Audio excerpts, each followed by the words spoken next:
A loud slap echoed through the courtyard like a gunshot. A girl staggered backward, her hand flying up to her cheek. The world paused. 200 students froze mid-laugh, mid-bite, mid-conversation. No one moved. No one helped. They just watched, standing. Across from her, with a cruel smirk stretched across her face, was Lara Sr., popular, powerful, and feared. Her friends stood behind her, arms crossed, eyes smug. In front of them, holding back tears, was Ava, the quiet one.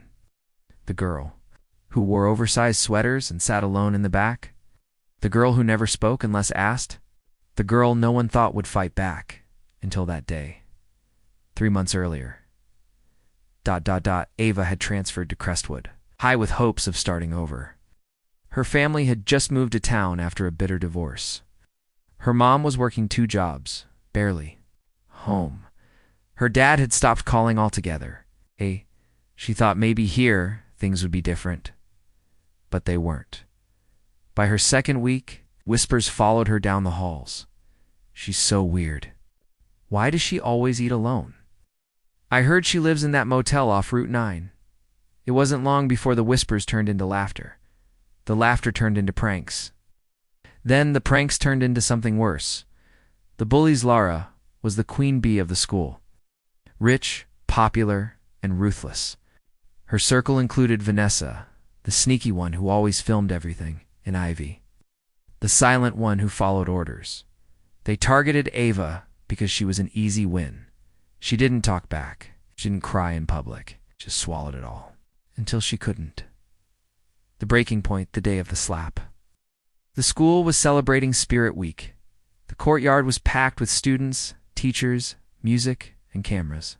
Ava had been forced to participate in a group activity she didn't want to be in. When Lara tripped Ava on stage during a game, Ava tried to walk away. That's when Lara followed her and slapped her. Hard, people gasped. Someone laughed. Came out. Ava didn't run. She straightened up, face burning, heart pounding. She looked Lara straight in the eyes and said calmly, "You need help." That was all. No slap back. No screaming, just truth. And then she walked away. The fallout for the first time in Lara's life, she wasn't cheered on. The silence that followed was heavier than anything. Even her own friends looked uncomfortable.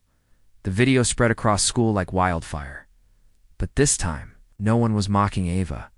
They were admiring her. What came next, teachers pulled Ava aside to check on her. One of them offered to connect her with the school counselor. Another suggested she join the drama club. Ava almost said no, but something inside her said, "Try." So she did. And it changed everything. She started therapy. She started speaking up. She joined the club, met real friends, and even began writing scenes based on her experiences. Buried in fear began to rise. The transformation within weeks.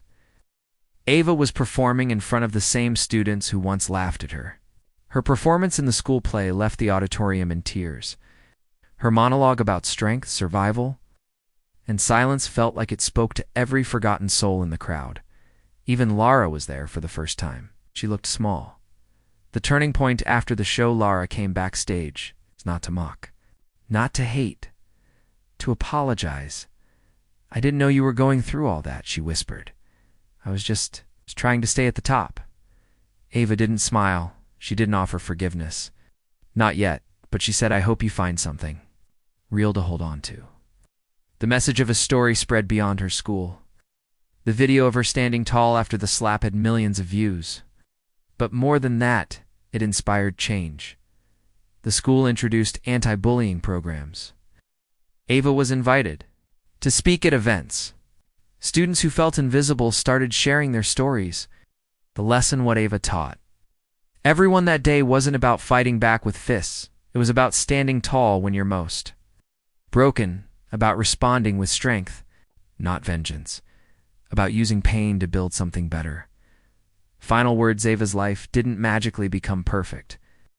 She still had bad days, still missed her dad, still battled anxiety. But she wasn't alone anymore. She had found her voice and, with it, her power, And it all started the day she was slapped in front of 200 people and didn't hit back. She stood back up, and that changed everything.